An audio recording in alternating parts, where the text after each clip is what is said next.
All right, well, thanks for coming, everybody. This is Demystifying Big Band Jazz with VGM. Basically, how to write for jazz big band in the context of video game music.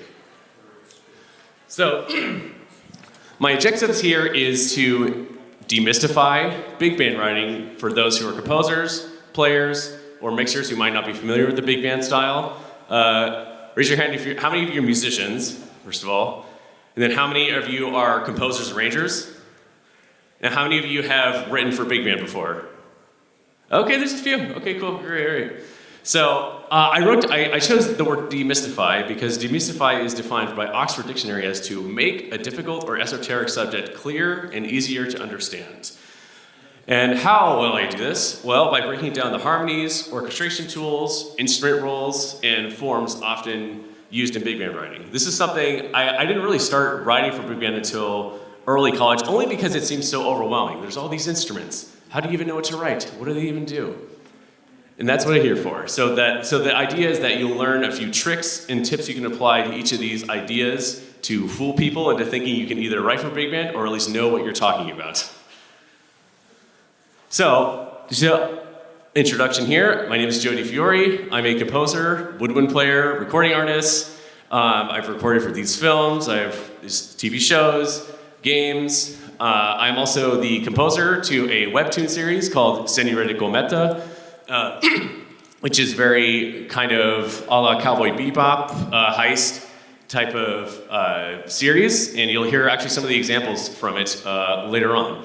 I also have played in a number of big bands as well, Glenn Miller Orchestra, Buddy Rich, Bill Holman, and I also lead my own big band, the Joe DiFiore Big Band.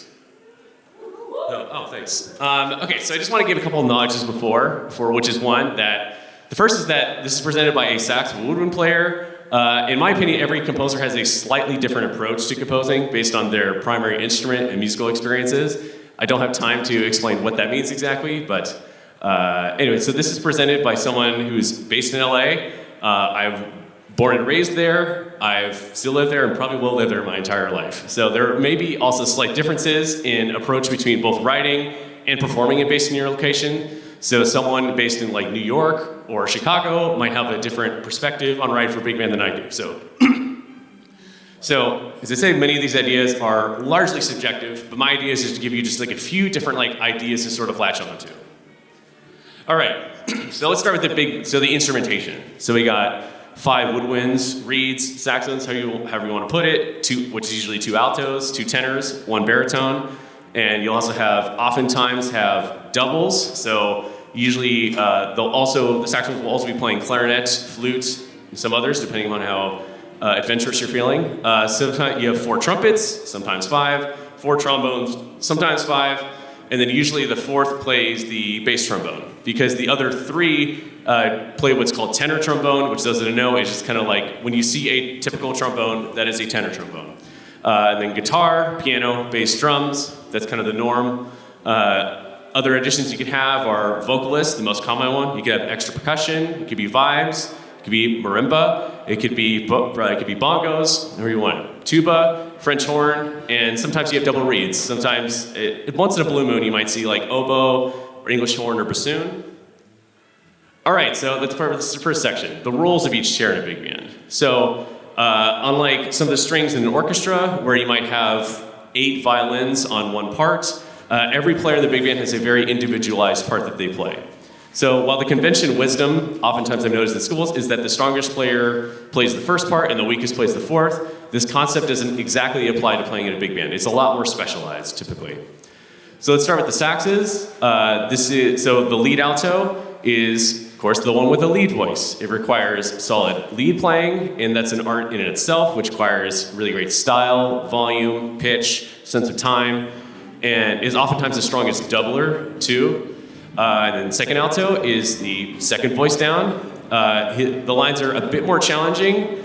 Usually when I'm playing second alto, I'm like, all right, I'm gonna have some very awkward lines because it's the second voice down. You're not thinking of as composer the lines. You're not thinking about, oh, how's this gonna be voiced the second one down? It's just how it is. And then tenor 1 is what you call the jazz chair. This one is given the most solos out of the whole section, oftentimes the whole band. And the reason why they call it the jazzed chair is because it's kind of It's kind of in reference to an old 30s term where if you're reading a big band chart back in the swing era, the leader might be like, who's got the jazz? And that basically means who has the solo in it. So tenor 2 is the fourth voice down, is definitely the weirdest and most difficult lines when it's harmonized out of the whole section. So therefore it requires both strong reading and improv. Solos are oftentimes split between tenors too. So if you hear like a pro big band, usually it's roughly 50-50 with tenor solos. And if you have just one tenor, one playing all the solos, chances are he's probably kind of a dick and should know better. The bari is the lowest voice, often voiced an octave down from the lead alto in the sax solis, oftentimes plays the root notes in the low register. All right, so I don't normally do skits for my social media, but seeing as how I played every chair in a big band, these are kind of observations I've had to kind of drive the point home here. What every saxophone player is thinking based on what part they're playing in a big band. All right, guys, at measure 45, we have to make sure we're sforzandoing into a crescendo, right? We have to make sure we're cutting off right on the and of 3. Okay, go. Okay, I have to make sure I'm blending in so well with the lead alto that people don't even notice that there's more than one alto player. So I have to make sure I'm crescendoing them, and then I have to be right in tune, and I can't cut off too late or else I'm gonna stand out. Yeah, this is cool and all, but when's my next solo? I hope maybe I'll get to solo someday. I love low notes. The trumpets. So trumpet 1 is the lead player of the trumpets. It's one of the 2 leaders of the entire band. The other being the drums, which we will get to later. Leads with pitch, time, and phrasing. If you don't have a great lead trumpet player, chances are you're not going to have a very good band. There's really no way around it. Trumpet 2 is the occasional split lead and occasional soloing depending upon the ensemble. Usually if it's a swing band, it usually also has a lot of solos. If it's more modern, typically it gets some lead parts depending on who you have in the band. Trumpet 3 is traditionally the sort of split lead chair. And so what I mean by that is that normally in a big band gig, the lead trumpet player does not play trumpet 1 every single time. They have to rest their chops, so sometimes they'll pass a part. And so trumpet 4 is traditionally what we call the jazz trumpet chair. It gets the most solos out of the whole trumpets and is probably one of the most solos of the whole band. And so it's oftentimes also the least demanding of the section playing, just because it's oftentimes an octave down from the trumpet 1. So usually it's the first tenor and the trumpet 4 that probably have the most solos of the whole band. Usually, I'm just overgeneralizing here. So if you're put in a place where you need to form a trumpet section for a big band, this is something you need to consider because this is oftentimes not thought of enough at all. That kind of bugs me and other trumpet players. So you have to think of this balance between jazz versus section versus lead playing. And based on which players have certain specialties. So ideally, in your band, you want to have either 2 jazz players or 2 really good lead players. Or this is what I have in my band, where I have 3 really great lead players and 1 jazz player. The less ideal is that you have 1 lead player and 3 jazz players, because you don't want to give, especially if you have really demanding parts, you are also being kind of a dick and kind of like you don't want to blow their chops out for the lead trumpet player. They will not be a happy camper. The trombones. Yep. Trombone champ. Trumpet 1 is the lead chair. Like the lead trumpet player and lead saxophone, it requires strong sense of phrasing, time, and pitch. Trombone 2 is traditionally what's called the jazz chair. So the solo chops are most needed for this chair, but section playing is the least demanding, mostly because it occupies the 5th of the chord, which is sort of the easiest pitch-wise to sort of blend with. So the trombone 3 is the least demanding solo-wise, but is the most demand when it comes to section playing.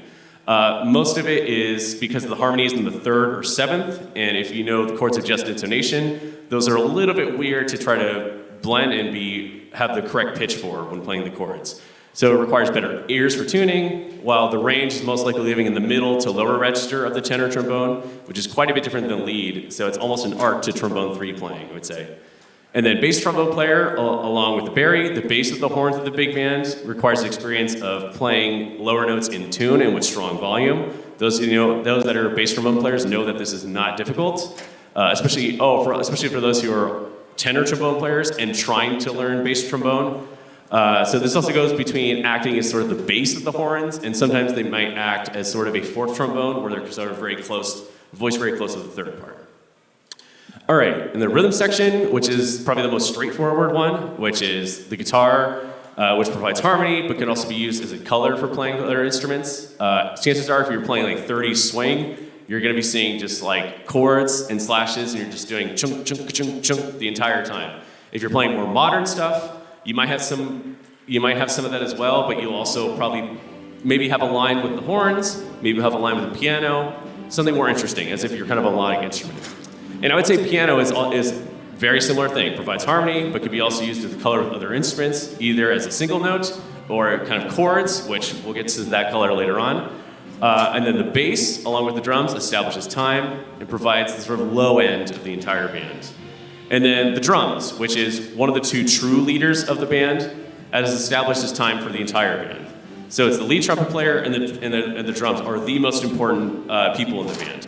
If you don't have and even if you have like a really good lead trumpet player and a bad drummer, you're going to get not that great of a band. A bad drummer can sink the entire band if you not choose carefully who you have in your band.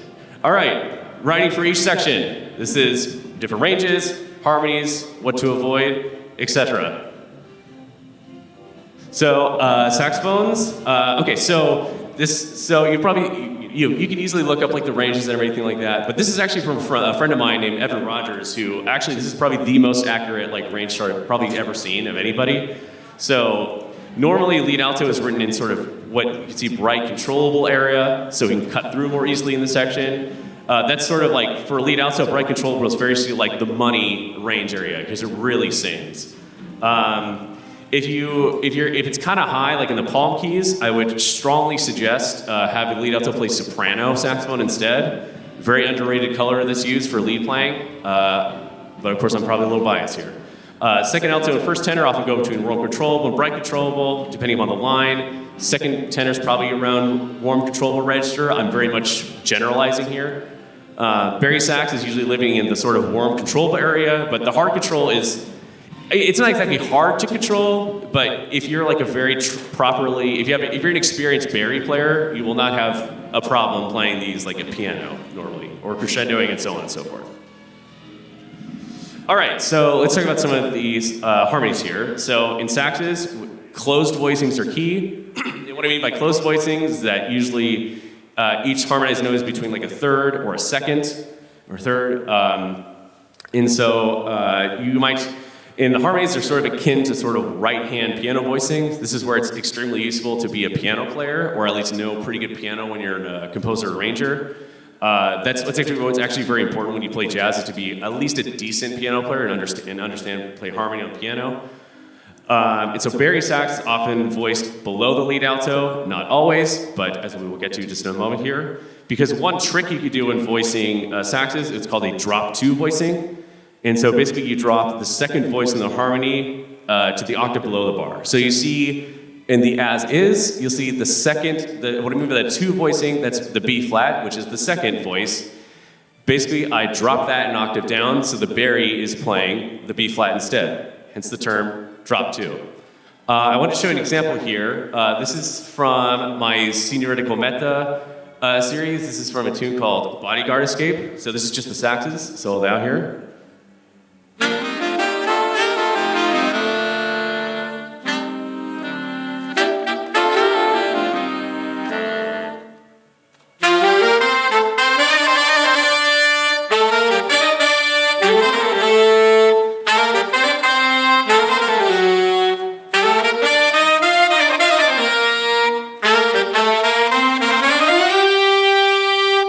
Yeah, that's also, I forgot to mention too, which is also, when you're writing in unisons, you can see what I wrote is that oftentimes the altos were kind of roughly in the same octave, tenors were an octave below, and then the Barry was roughly around the same as tenor. All right, so I like to play a game called What's Wrong with This Picture?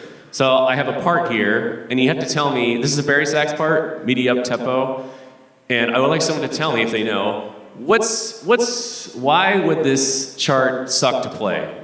Anybody have an idea?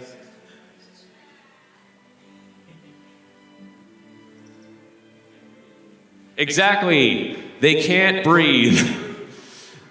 Since wind instruments require air from humans, wind players need places to breathe for long players. I am not going to play 16 bars without breathing, especially in Barry, which requires a ton of freaking air to play it. So, what do you do about it? The easiest one is to add breath marks. Another thing you could do is a concept that actually Thomas talked about earlier called have tapering, which basically in my division have two different parts trading between it. So in other words, maybe have one part play just the 4 bars, and then maybe like another Barry sax play the other 4 bars, so you can just go trade between. A lot less taxing would be really help. All right, the trumpets. So lead trumpet wearing is usually around in the comfortable range and bright area. Usually the lead range is used very sparingly and for the right players. I would definitely not recommend writing like from D to G with any normal high school lead trumpet player. I can do that, I can write lead trumpet, but also I have really freaking great trumpet players where I can. But if I do too much of that, it's like a spice. If you do too much, it's gonna be a little too crunchy and you'll probably have people pissed off at you, mainly the trumpets. They're a crusty bunch of people. I would especially avoid the sort of muddy range if possible, as you can see from F sharp to C, because the trombones are generally playing in that range.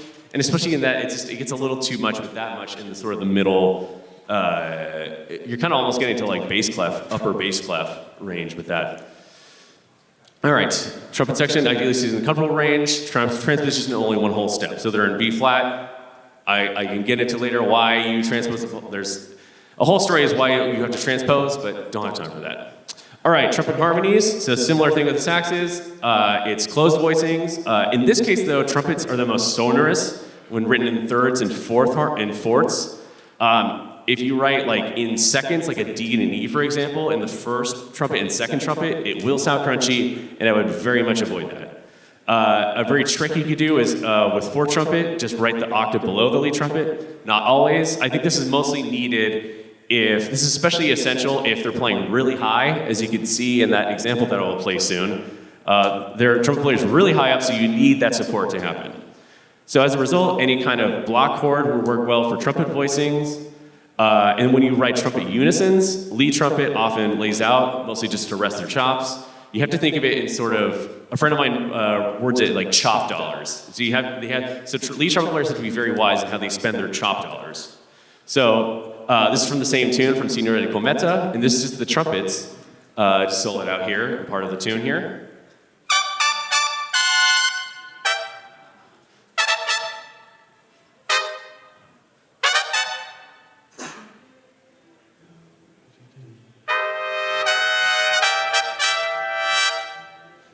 All right, so let's play another game of what's wrong with this picture. This is a trumpet section part. It's kind of just straight ahead swing. It's a high lead trumpet part, but that's not what the problem is. Can anybody tell me what the issue is here? This one's a little harder to get. Exactly, yes. So there's no lead trumpet player support at all. And so when you're writing for trumpets, it is absolutely essential for the lead trumpet player to have support in that range. That is because high trumpet is a thinner sound, while the lower octave is often fatter and helps give the lead player a bigger sound. It's also useful for, it's such a tiny, like when you're trying to play that high, it's such a tiny aperture you have to do. And so just to hear the pitch is quite difficult. So when you have the octave down, it just makes it a lot easier for them. So make sure that there's still, and also make sure there's still closed voicings, even if they're pretty high up too. The second trumpet player is pretty high up, but that's why it's important to have more than one lead players so they can execute that just well. All right, trombones.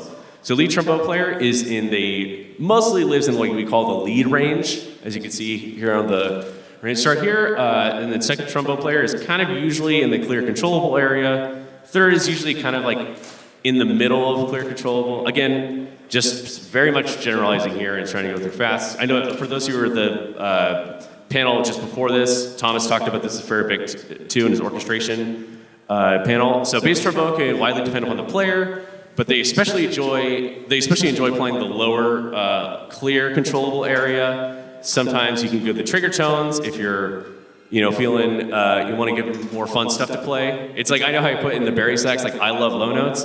Bass trombone players love low notes too. Okay, so for harmonies for bones, usually like the trumpets and saxes, closed voicings are also a reliable trick. Other options could be bass trombone is playing the bass of the chord at the bottom of the staff, so they're like not as closed. That's the kind of exception of the bass, is they might move around a little bit. It's kind of often harmonized if you're playing piano and you have kind of a left-hand piano chord, or a chord that you play in the left hand rather. So tenor trombones are usually like in the middle. Usually trombones are voiced in the middle register, obviously, so they're able to work with more closed harmonies, like seconds and sometimes half steps, as opposed to trumpets, just because of the range and the timbre. Even like around lead and second bone, I've voiced in seconds plenty of times. You'll probably see this in an example here that I'll play for just a second. But just so you guys know too, if you want a softer, warmer tone is needed for writing brass, consider writing for mutes, plunger, straight, cup. I don't have time to get into that, unfortunately. So I'm just going to play this example here. Also, this is from Signorina Cometa, but this is from a tune called Chase 'Em Out.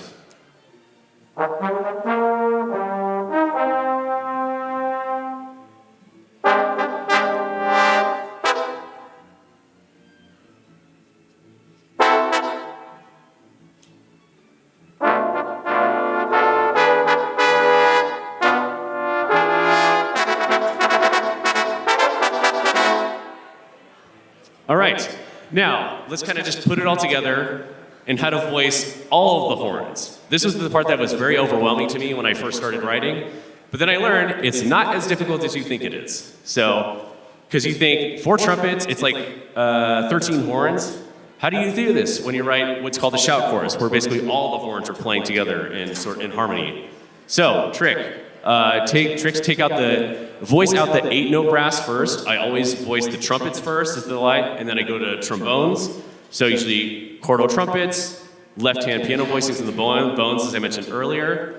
And if you're wondering what to do with saxes, the very common trick you could do is just take the 4th trumpet in the bones, all 4 bones, and just copy and paste them into the saxophones.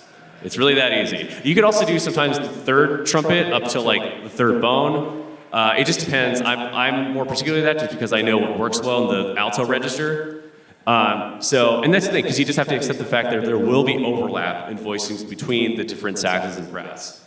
So this is also from a senior Cometa. This is a bodyguard skit. This is actually the very first intro. This is actually the intro of the whole part here.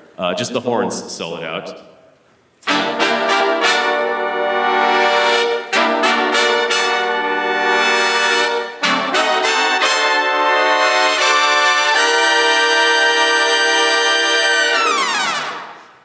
Yeah, another thing to mention too is, what was I going to say? One thing I do a lot too, if you don't know what to do between the trumpets and trombones, a very cheapo move you could do is just basically whatever chord you have in the trumpets, just copy and paste in the trombones and put it down an octave. That'll sound great too. Not too bad, right? All right, rhythm section. I don't want to go over too much because you could just easily look this up. So different instruments in the big band is they oftentimes read slashes and chord symbols. The majority of the time in jazz, but as I mentioned, that can vary quite a bit. But it is important to think about this sort of balance between chordal and melodic instruments, as they are traditionally more like chordal instruments, but they can make great melodic instruments too. So, I don't want to go through this too much because Thomas also did this about his panel earlier. Just basically the basic trick is write about 2 bars of an idea for each rhythm section and then write sim or similar. Or somebody just write nothing and they just kind of know what to do already if you have the right players. Or just describe what to play, as I have here. So another thing that you see in the drums is basically indicate the specific hits in the drum part above the slashes. So these are normally like the hits in the horns. As you can see, I have brass background in second time. Guitar, I just had this idea of just play line or play wah-wahs. If you're wondering what the heck is a wah-wah, it's basically like if you hear 70s funk, like that kind of sound. And he basically very much did that. And then upright bass, I just kind of gave him an idea, and he did that for a while and just kind of ran with it, but he more or less kept the idea, or the rhythm rather, going from it. So this is from Chase 'Em Out, also from a senior Cometa series.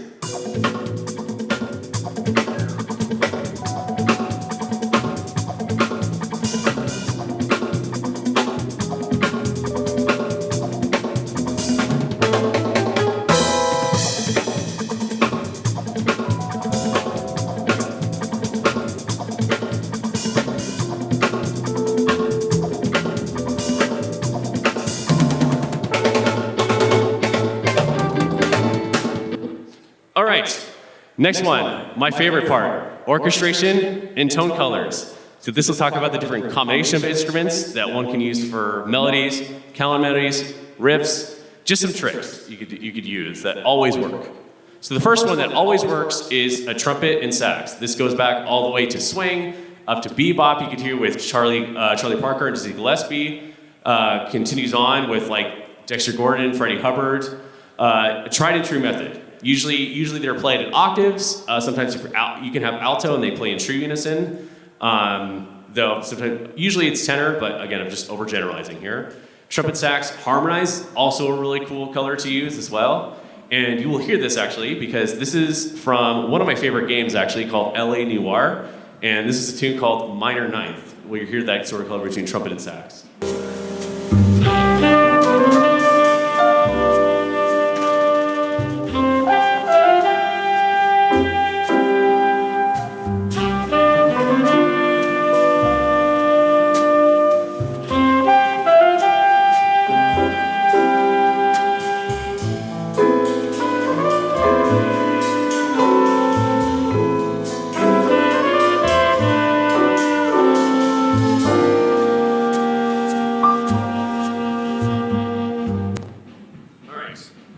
Always works? Okay, this one always works too. Just have one of the sections play the whole melody itself.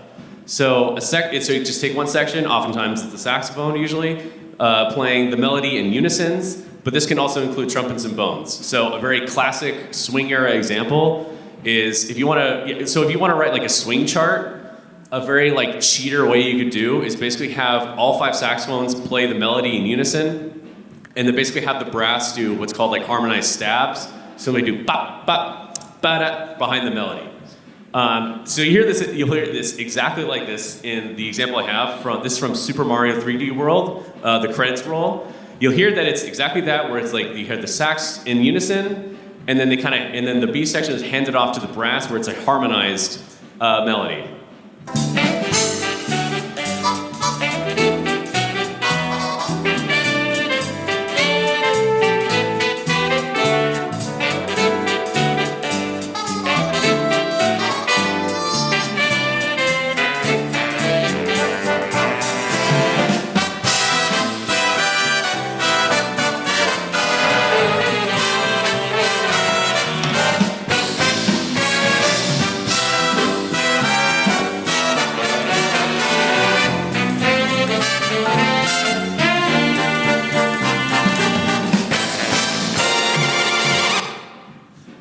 This is one that is not often used, but I love this freaking color, which is vibes with piano. This is pioneered by the likes of George Shearing, who is a very prolific jazz pianist in the 50s and 60s. He had a band that was piano, vibes, guitar, bass, and drums. So they often used it was, as you can imagine, it kind of offered a lot of different room for different colors with it. So trick is basically doubling the right-hand piano with the vibraphone. Sometimes you might have the guitar. It gives just such a nice, like, shimmering color to it. This is from my Signoretta Cometa series. It's Chase Him Out Again. So I'm going to play both. So I have 2 examples. So I'm just going to play the vibes and piano first, and then I'm going to bring in the whole band to give you context with it.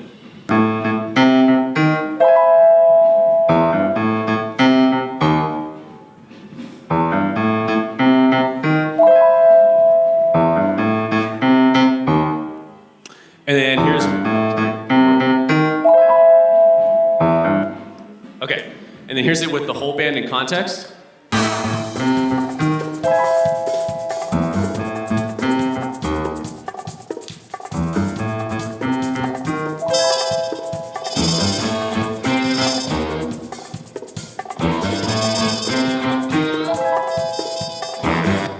Pretty cool, right? Shout out to my friends Nico Mendoza on vibes and Amy Rowe on piano for that one.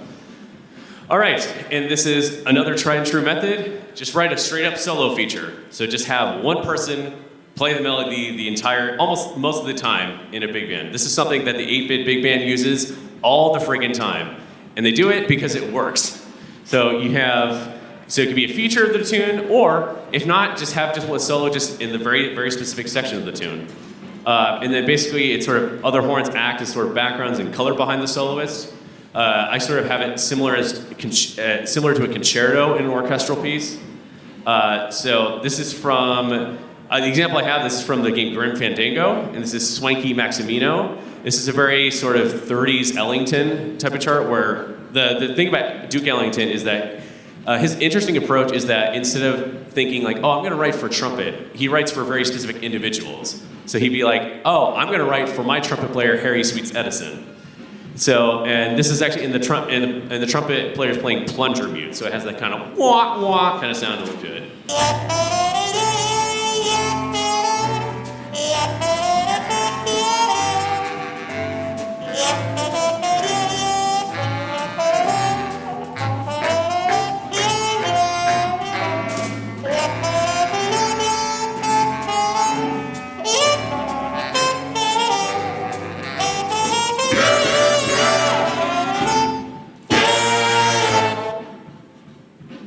All right, so conclusion for that part is basically that there are so many different orchestrations and tone colors you can use in the big band. There are really only just a few of many options to try to use for melody and counter melody. There's some I had to cut just for time. So please do not be afraid to experiment with different instrument combinations. You could have, there's literally endless options, and there's almost no rules.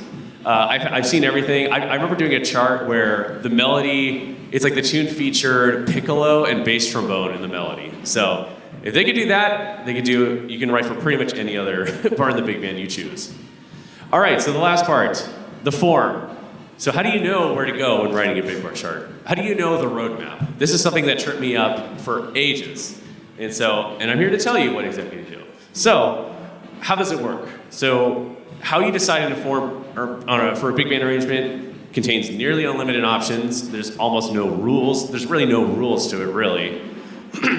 So it could be a range of a sort of jazz combo type of form where basically you play the melody head, and then you go to solos, and then you just do a melody head out, and that's it. Or you could just do, I've seen like big band charts that are like sonata form used in orchestral music. You might have the beginning melody, then a development, and you have the recapitulation, you might call it. And so there are, of course, like A, B, C, D sections. There could be other elements added to the arrangement too. So you could have like a shout chorus, as I put in the earlier example. You can have different solis feature a section. And then you might have just like a repeated riff theme that you just kind of build off of. So the melody may start at the beginning, and then you may go to solos, maybe go to a soli, and then to the melody out, and then maybe a little outro. That's just kind of an example. But I want to give one example for me. This is one of my arrangements. This is from one of my games I played growing up. This is from The Sims. This is Neighborhood 2. You can see the tune is AAB form. The A is 24 bars, B is 32 bars.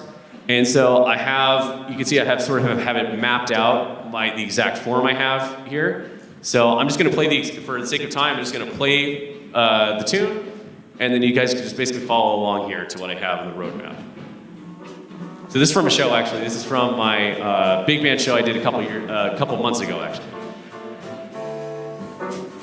Sorry, 1 second. There we go.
Oh, thank you. All right, so just quick closing thoughts. Big band composing and arranging may seem complex, but it's only as complex as you think or want it to be. When writing for big band, always ask questions to the best players you know of each instrument. So even by that, if you kind of ask like kind of a mediocre player, like, does this work? They'll be like, yeah, it's okay. But if you ask a really great player, like, what do you think of this part? It's like, it's all right, but you know what? I think it'd be better if you did this. You could try this, this, and the other thing. You know? So what was always presented was just a few ideas for reference to the multiple composition techniques used for big band. And thanks so much. Any questions? Good, at the front. Do you have any suggestions for any backgrounds that support soloists without getting in the way? Yeah, that's really like a tough thing to balance. I mean, well, first of all, start it really sparse. You want to think of it as if you want to think of it in terms of development. So you want to kind of start, ideally, usually start quite low, and then just kind of gradually get a little bit bigger as time goes on. So you could, so what I usually do is kind of, you probably heard this one too, where I like give, just briefly kind of, what's the word? Have the backgrounds play like the theme, like very parts of the theme, but it's not playing the melody exactly. So be very sparse, and then eventually you probably maybe toward the end start to bring in some brass, have some trumpets, play higher, so it kind of ends up this big section there. So I don't know if that answers the question. Yeah, cool. Go ahead. You mentioned at the beginning some of this stuff might be regional. What parts of this are regional? Like, is it that you mentioned there's player parts?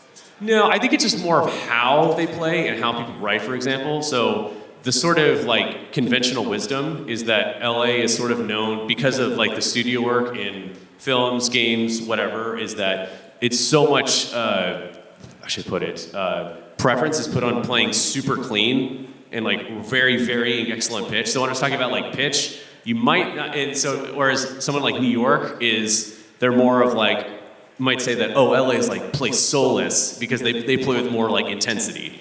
And that's just partially because it's like the natural personality of each player. So that's kind of more like how the player in the writing is, more of an example. Oh. Go ahead. When you're arranging for like saxes or harmonics, do you always put one part of the chord to musicians? Like you always put the third of the chord for the second saxophone, is it really into one and then you have most of their situation? Yeah, it varies. I mean, it's, how do you describe it? It's not something it's honestly something that I don't think of until I get to the point where I have to voice it.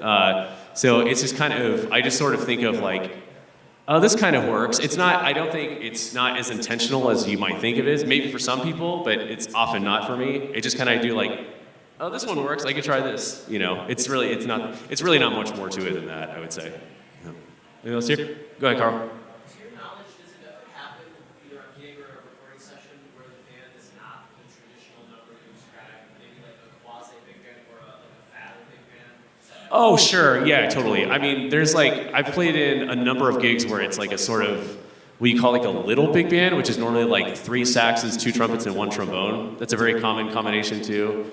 I'm trying to think of like other examples. I mean, the less ideal is if you're trying to play like Frank Sinatra charts and you have 3 horns, a saxophone, tenor, and a trombone, you know.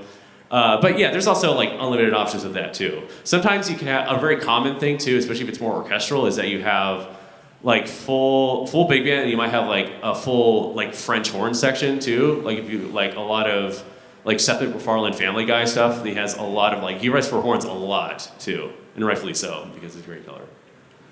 Huh? Go ahead. This is kind of more of a career question. So what you do, like what's something you recommend, like let's say you're just starting out, what are some things like career-wise like you recommend doing as like get started as an arranger or like a composer?